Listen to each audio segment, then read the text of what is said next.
നമസ്കാരം എല്ലാ ഗുരുജനങ്ങൾക്കും ബന്ധുമിത്രാദികൾക്കും ഒരായിരം നന്ദി നമസ്കാരം. ഞാൻ ഡോക്ടർ എം ഷിജു നാരായണൻ പമ്പായം.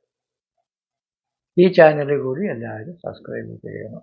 ജ്യോതിഷ കാര്യങ്ങൾ അറിയാൻ ജന്മതീയതി, ജനിച്ച സമയം, ജനിച്ച ജില്ല, പേര്, നക്ഷത്രം എന്നിവ വാട്സപ്പിൽ സെൻഡ് ചെയ്യണം. ഇന്ന് പറയാൻ പോകുന്നത് മകരക്കൂറുകാരിലെ പുതുവർഷ ഫലത്തെയാണ്. ഉത്രാടത്തിൻ്റെ മുക്കാല്, തിരുവോണം, അവിട്ടത്തിൻ്റെ പകുതി വരെയുള്ള നക്ഷത്രക്കാരാണ് മകരക്കൂറുകാർ. അവർക്ക് ഒരു സന്തോഷ വാർത്ത. 2025 മാർച്ചിന് 7-2 ശനി മാറും. 7.5 വർഷം കൊണ്ട് കിടന്ന് നരയുകയാണ് മകരക്കൂറുകാർ. 7-2 ശനി വന്നാൽ നാനാരോഗം, ഇന്നൊരസുഖം, നാളൊരസുഖം, മറ്റന്നാസുഖം, ഇങ്ങനെ പല പല അസുഖങ്ങൾ. സുഖത്തിനും ദാമ്പത്തികം പുരോഗതിക്കൊക്കെ തടസ്സം. സാമ്പത്തികം പോവും. ദാമ്പത്യം എന്ന് വെച്ചാൽ ചെറിയ കാര്യത്തിനും ഭാര്യ കലഹിക്കുകയും ഭർത്താവ് കലഹിക്കുകയും ബന്ധം തെളിച്ചുകയൊക്കെ ചെയ്യും. സ്ഥാനമാനങ്ങൾ നമുക്ക് കിട്ടേണ്ടുന്ന പ്രൊമോഷൻ കിട്ടില്ല, സാലറി കിട്ടില്ല, ഈ ജോലി മതിയായി കളയണം, വേറൊരു ജോലിക്ക് ശ്രമിച്ചാൽ കിട്ടും, വേറൊരു രാജ്യത്ത് പോയാൽ നടക്കും എന്നൊക്കെ പലവരും ചോദിക്കും. ഇത്രയും ദോഷമുള്ള സമയത്ത് പിടിച്ചു നിന്ന് നിങ്ങൾ രക്ഷപ്പെട്ടെങ്കിൽ നല്ല ജോലിയും പ്രൊമോഷനും സാലറിയൊക്കെ നിൽക്കുന്ന സ്ഥലത്ത് തന്നെ കിട്ടാൻ ചാൻസ് ഉണ്ട്. അപ്പോൾ ഇത്രയും കാലം നിങ്ങൾ വെള്ളം കോരിയിട്ട് ലാസ്റ്റ് നിമിഷം കുടോട്ട് ഉടക്കരുതെന്ന് പറയണം. അതുകൊണ്ട് അവിടെ നിൽക്കണം. അപ്പോൾ നിങ്ങളുടെ സ്നേഹവും ബഹുമാനമൊക്കെ നിങ്ങൾ മുതലാളിക്കും കൂടെ ഉള്ളവർക്കും പോകും. നമുക്ക് രക്ഷപ്പെടാം. വേറൊരു രാജ്യത്ത് പോയാലും ജോലിയും പൈസയൊക്കെ കിട്ടും, കുഴപ്പമൊന്നുമില്ല. പക്ഷേ 7-2 ശനി തീരുമ്പോഴാണ് അതിൻ്റെ മെച്ചം കിട്ടണം. നല്ല ജോലി കിട്ടണേന് പരിശ്രമിക്കണേ തെറ്റൊന്നുമില്ല, ചെയ്യാം. അങ്ങനെ നമുക്ക് 7-2 ശനി ഉള്ളത് കൊണ്ട് നമുക്ക് നാനാരോഗം, പല പല അസുഖങ്ങളും, സുഖത്തിനും ദാമ്പത്തിക തടസ്സം, സ്ഥാനമാനങ്ങളൊക്കെ പോകും. സ്ത്രീകളെ കൊണ്ടും ബന്ധുക്കളെ കൊണ്ടുമുള്ള സുഖത്തിന് ഭംഗം. ആണുങ്ങളല്ല പെണ്ണുങ്ങളെ പറ്റി ശത്രു. സ്വന്തം അമ്മ പോലും ശത്രുവാവുന്ന സമയമാണ്. സംശയിച്ചെന്ന് വെച്ചാൽ വീട് സ്ഥലമൊക്കെ വിറ്റുപറയ്ക്ക് പോകണമെന്ന്, വിട്ടുമാറി പോകണമെന്നൊക്കെ തോന്നും. ക്ഷയിച്ചും നശിച്ചുമൊക്കെ പോകുന്ന സമയമാണ്. അങ്ങനെ ഇത്രയും നമ്മൾ കഷ്ടപ്പെട്ടിട്ട് ഒരു മെച്ചം കിട്ടിയില്ലല്ലോ, കടം തീർന്നില്ലല്ലോ, ഭാഗ്യം കിട്ടിയില്ലല്ലോ, വിജയം കിട്ടിയില്ലല്ലോ, പുരോഗതി കിട്ടിയിട്ടില്ലല്ലോ എന്നൊക്കെ പറഞ്ഞു അങ്ങ് ഒരു മാനസിക രോഗിയെ പോലെ ടെൻഷൻ അടിക്കുന്ന സമയം. അതുകൊണ്ട് നിങ്ങൾ ടെൻഷനൊന്നും അടിക്കണ്ട. നിങ്ങൾക്ക് നഷ്ടപ്പെട്ടു എല്ലാം തിരിച്ചു കിട്ടും. നിങ്ങളുടെ മുതലാളിയൊക്കെ നമുക്ക് അനുകൂലിച്ച് വന്ന് നിങ്ങളുടെ ബിസിനസ്സൊക്കെ റീസ്റ്റാർട്ട് ചെയ്ത് രക്ഷപ്പെട്ട് വരാനുള്ള ചാൻസ് ഒക്കെ ഉള്ളതാണ്. എല്ലാം നിന്നുപോയതുപോലെയാണ്. നിങ്ങൾ കൂടെ നിർത്തി കളയരുത്. ഉള്ളത് എങ്ങനെയെങ്കിലുമൊക്കെ സ്റ്റാർട്ടാക്കി ഓട്ടിച്ചുകൊണ്ടിരുക. നമുക്ക് ലക്ഷ്യസ്ഥാനത്തെത്തി ലക്ഷ്യകാര്യം സാധിച്ച് ജീവിക്കാൻ പറ്റും. അങ്ങനെ പരാജയങ്ങൾ വിജയങ്ങളായിട്ട് മാറ്റി കിട്ടാൻ പറ്റും. അപ്പോൾ ഈ 7-2 ശനി മാറുമ്പോൾ കൊള്ളാം. പിന്നെ മെയ് വരെ വേഴഗ്രഹം 5 നിൽക്കുകയാണ്. 5-ൽ വേഴം നിൽക്കുമ്പോൾ മെയ് വരെ കൊള്ളാം. അത് കഴിയുമ്പോൾ വർഷാവസാനം പകുതി കഴിയുമ്പോൾ ദോഷമാണ്. വേഴം 5 നിൽക്കുമ്പോൾ പുത്രസ്യ ലാഭോ അഥവാ ആരോഗ്യം പ്രതിബോധയേശ മനസന്തുഷ്ടിച്ച പുണ്യോദയ. സന്താന ലാഭം. മക്കളില്ലാത്തവർക്ക് മക്കളുണ്ടാകാൻ, ഉള്ള മക്കൾക്ക് വിദ്യ, ജോലി, അധികാരം, പ്രതാപം, ജോലിയും വിദ്യയും വിവാഹവും കുടുംബ സൗഖ്യവും ഒക്കെ കിട്ടും.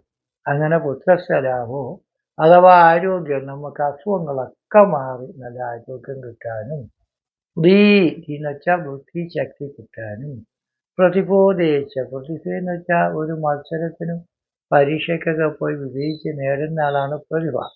കലാപ്രതിഭ, കായിക പ്രതിഭ എന്നൊക്കെ പറയുന്നത് പോലെ മത്സരങ്ങളിലും പരീക്ഷകളിലും വിജയം കിട്ടാനും, മനസ്സന്തുഷ്ടിച്ച ലോകത്ത് വെച്ച് ഏറ്റവും വലിയ സുഖമാണ് മനസ്സുഖം. മനസ്സ് മാറ്റാൻ പറ്റില്ല. കിഡ്നിയും കരളും ഒക്കെ മാറ്റാം. മനസ്സ് മാറ്റാൻ എത്ര രൂപ ഉണ്ടെങ്കിലും പറ്റില്ല. മനസ്സന്തോഷം കിട്ടാനും പുണ്യം കിട്ടാനും യോഗമുണ്ട്. പാവമല്ല പുണ്യം. നിങ്ങളൊരു പക്ഷേ ആരോടെങ്കിലും വിരോധിച്ച് വെറുത്ത് സംസാരിച്ചെങ്കിലും നമുക്കയ്യോ ഞാൻ പറഞ്ഞതങ്ങ് കളയണമെന്ന്, ക്ഷമിച്ചു പോകണമെന്ന്, സ്നേഹിച്ച് സഹകരിച്ച് പോകണമെന്നൊക്കെ നമ്മൾ എല്ലാവരോടും സ്നേഹപരമായിട്ട് പെരുമാറുന്നത്. മെയ് കഴിയുമ്പോൾ നമുക്ക് കുറച്ച് കടവും കാര്യങ്ങളൊക്കെ ഉണ്ടാകും. എന്ന് വെച്ചാൽ ഹൃദാർത്ഥ ചോര ക്ഷതരോഗ ശോധന. 7-2 ശനി തീർന്നിട്ട് വീണ്ടും കടവും ഭഗവാൻ എന്ന് വിഷമിക്കരുത്.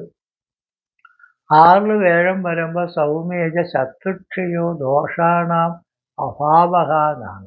ദോഷങ്ങൾ കുറയും, ശത്രുക്കൾ കുറയും. കടം നിങ്ങൾക്ക് വീട് വയ്ക്കാം, വസ്തു വാങ്ങിക്കാം, വണ്ടി വാങ്ങിക്കാം, എന്തെങ്കിലും ഒരു നല്ല കാര്യം ചെയ്യാൻ വേണ്ടി നമ്മൾ സ്വന്തം മൊത്തം പൈസ ഇട്ട് നമുക്ക് ചെയ്യാൻ പറ്റില്ലല്ലോ. ഒരു കടമൊക്കെ ഒരു ലോണൊക്കെ വിചാരിച്ചാൽ എടുത്ത് കാര്യങ്ങൾ നടത്താനും ഈ ശത്രുക്കൾ ഒരുപാട് ഉണ്ടാവും. അതുകൊണ്ട് എല്ലാവരോടും ഭയത്തിന് പോകാനും. ക്ഷതം, വണ്ടിയൊക്കെ ഓടിക്കുന്നതൊന്ന് സൂക്ഷിക്കണം. കാരണം 2 ക്ഷതങ്ങളുണ്ടാകും.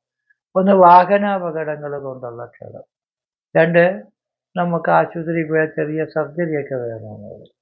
രോഗങ്ങൾ, ശത്രുക്കൾ, ക്ഷതങ്ങൾ ഒക്കെ ഉണ്ടാകുന്ന സമയം. ശത്രുക്കൾ ഒരുപാട് ഉണ്ടാകുന്നത് പോലെ സാമ്പത്തിക ഇടപാടുകളിലാണ് ശത്രു ഉണ്ടാകുന്നത്. പിന്നെ സന്താനങ്ങൾക്ക് വേണ്ടിയും കുറച്ച് പൈസ ചിലവാക്കാം. അവരുടെ വിദ്യാഭ്യാസത്തിനും വിദേശ യാത്രയ്ക്കും ഒക്കെ വേണ്ടി കുറച്ച് കടങ്ങൾ വരും. പിന്നെ മക്കളുമായിട്ട് വഴക്കിന് പോകരുത്. കാരണം ഈ വേഴൻ എന്ന് പറയുന്ന ഗ്രഹം ബുദ്ധിയും പുത്രരും സ്നേഹദേഹമർത്ഥം ഗുരുത്വവും സുഖവും മന്ത്രത്വം നയവും വസയും ഗുരുവാണ്. ബുദ്ധി, നമ്മൾ ആലോചിച്ച് ചിന്തിച്ച് പ്രവർത്തിക്കുന്ന ഒരാളായിരുന്നു. ആ സമയത്ത് ആലോചനയും ചിന്തയൊന്നുമില്ല. ആലോചിക്കാതെ വേണ്ട ബുദ്ധിശക്തി ഉപയോഗിക്കാതെ എന്തും ചെയ്ത് കുടുക്കി ചെന്ന് ചാടരുത്. ബുദ്ധി. പുത്രരെന്ന് വെച്ചാൽ മക്കൾക്ക് വേണ്ടി എല്ലാം ചെയ്യുമെങ്കിലും പിള്ളേർ പറഞ്ഞ അച്ഛനമ്മമാർ കേൾക്കൂല, അച്ഛനമ്മമാർ പറഞ്ഞ പിള്ളേർ കേൾക്കൂല. പിള്ളേർ കലപിച്ചു പോവുകയും മരിച്ചുകളെയൊക്കെ ചെയ്യുന്ന സമയമാണ് മെയ് കഴിയുമ്പോൾ. അതുകൊണ്ട് മക്കളുടെ ഒരു തര അഭ്യാസങ്ങളും കാണിക്കരുത്. പിള്ളേർ പറയണത് നമ്മൾ സാധിച്ചു കൊടുക്കാമെന്ന് പറയും. പിള്ളേർക്കൊരു കല്യാണം നടത്തണം, ആ ബന്ധം എനിക്ക് ഇഷ്ടമല്ലെന്ന് പറയല്ലോ. വേണ്ട, ചെയ്യാൻ മക്കളെ, ഇഷ്ടമാണെങ്കിൽ നടത്താമെന്ന് പറയും.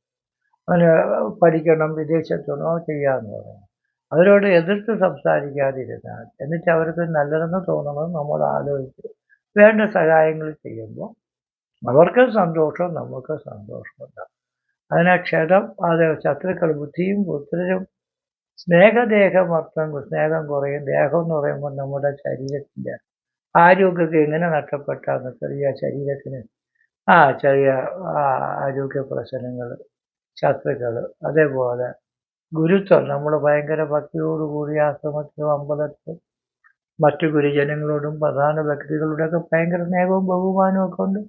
നമ്മളെല്ലാവരോടും സ്നേഹം, അവർക്ക് നമ്മുടെ സ്നേഹം ഉണ്ടെങ്കിൽ വലിയ വലിയ ആൾക്കാരുടെ സ്നേഹം എന്ത് കാര്യമാണ്. സാറിൻ്റെ മുണ്ടനില്ല, പറയാനില്ല, എന്നോട് സഹകരിക്കില്ല, സഹായിക്കുന്നില്ല എന്നൊക്കെ തോന്നും. വലിയ പ്രമുഖ വ്യക്തികളിൽ നിന്ന് കിട്ടേണ്ടുന്ന സഹായവും അനുകൂലങ്ങൾ, പഞ്ചായത്ത്, സർക്കാർ, കോടതിയിൽ നിന്ന് കിട്ടേണ്ടുന്ന സഹായ അനുകൂലങ്ങളൊക്കെ കിട്ടാൻ കുറവുണ്ട്. അതുകൊണ്ട് നമ്മളൊക്കെ സൂക്ഷിക്കുക.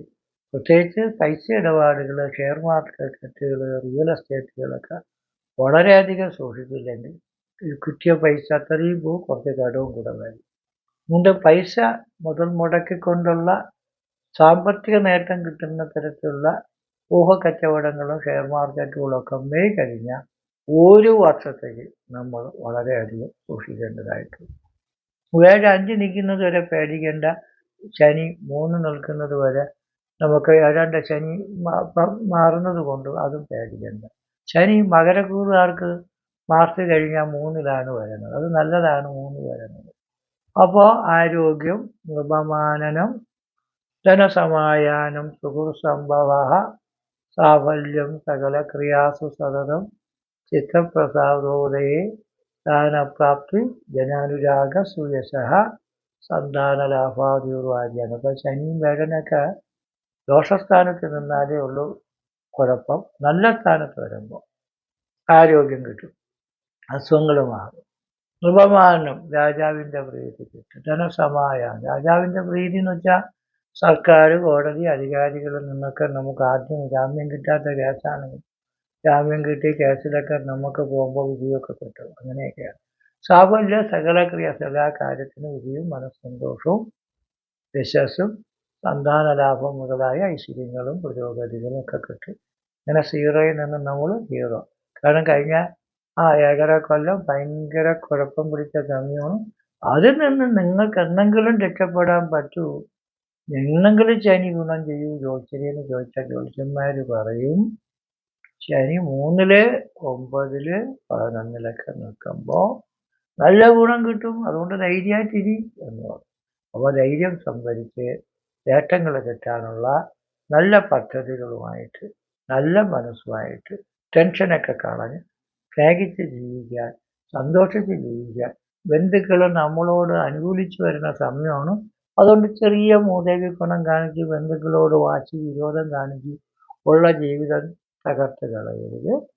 നമ്മൾ മയറ്റിപ്പോയാൽ നമുക്ക് എല്ലാ ഭാഗ്യങ്ങളും കിട്ടുന്ന, നേട്ടങ്ങൾ കിട്ടുന്ന, കൃഷി ചെയ്യുന്ന ആൾക്കാർ, വ്യാപാരം, പ്രവൃത്തി, ഒരു തൊഴിലാളി മുതലാളിയായിട്ട് ജീവിക്കാൻ യോഗമുള്ള സമയമാണ് നമുക്ക് വന്നുകൊണ്ടിരിക്കുന്നത്. വ്യാഴം 6 നിൽക്കുന്നത് നമുക്ക് ഗണപതി പൂജ, ഭഗവതി പൂജ, ഐശ്വര്യ പൂജ, ശത്രുസംഹാര പൂജ, ഇതൊക്കെ ചെയ്യുമ്പോൾ ദോഷം മാറും. പൂജയെ വഴിപാട് അതൊക്കെ ചെയ്യാൻ ആഗ്രഹമുള്ളവർ വാട്സപ്പിൽ മെസ്സേജ് ഇടണം. പിന്നെ കാലഭൈരവ ക്ഷേത്രത്തിൽ ദർശനം നടത്തുന്നത് വലിയ പുണ്യമാണ്. ഞങ്ങളുടെ അമ്പലം ആയതുകൊണ്ട് പറയുന്നതല്ല. കാരണം ശിവസഹസ്രനാമത്തിൽ പറയുന്ന 1000 നാമങ്ങളും അഷ്ടഭൈരവന്മാരും 64 കലകളും ശിവന്റെ സത്വ രജ തമോ ഗുണപ്രധാനമായിരിക്കുന്ന ശക്തി ചൈതന്യങ്ങളും ഒക്കെ അടങ്ങിയ ഒരു അത്യുഗ്രമായ പ്രതിഷ്ഠയാണ് കാലഭൈരവ സ്വാമികളുടെ. എല്ലാ അമാവാസികളും രാവിലെ തൊട്ട് വൈകുന്നേരം വരെ അമ്പലം തുറന്നിരിക്കും. രാവിലെ ഗണപതി പൂജയും 10 മണിക്ക് മൃത്യുഞ്ജയ, 4 മണിക്ക് യമരാജ പൂജ, 5 മണിക്ക് ഭദ്രകാളി പൂജ, 6 മണി തൊട്ട് 7:30 വരെ പാല്, തൈര്, വെണ്ണ, കളഭം, കുങ്കുമം ഇങ്ങനെയൊക്കെയുള്ള വിശിഷ്ട ദ്രവ്യങ്ങളെ കൊണ്ട് പൂജിച്ച് ശക്തിപ്പെടുത്തിയ കലശങ്ങളെ കൊണ്ട്, ദിവ്യങ്ങളെ കൊണ്ട് കുംഭത്തിൽ അഭിഷേകം ചെയ്യും. പിന്നെ ഭക്തജനങ്ങൾ തരുന്ന കലശങ്ങളുണ്ട് ഒരുപാട്. അതൊക്കെ അഭിഷേകം ചെയ്യും. ദേവബിംബങ്ങളുള്ള ചൈതന്യങ്ങൾ ശക്തിയാക്കുമ്പോൾ ആ പൂജ ചെയ്തവർക്കും ചെയ്യിച്ചവർക്കും, അതേപോലെ ആ പങ്കാളികളായിട്ടുള്ളവർക്ക്, കുടുംബത്തിനും സന്താനത്തിനും എല്ലാവർക്കും നല്ലതായ ഐശ്വര്യപ്രവൃത്തികൾ തീർച്ചയായിട്ടും ഉണ്ടാകും. അങ്ങനെ നിങ്ങളുടെ ദോഷങ്ങൾ, വിഷമതകൾ, ദുരിതങ്ങളെല്ലാം മാറിക്കിട്ടുന്നതിന് കാല ഭൈരവ സ്വാമിയോട് പ്രാർത്ഥിച്ചുകൊണ്ട് നിർത്തുന്നു. നന്ദി, നമസ്കാരം.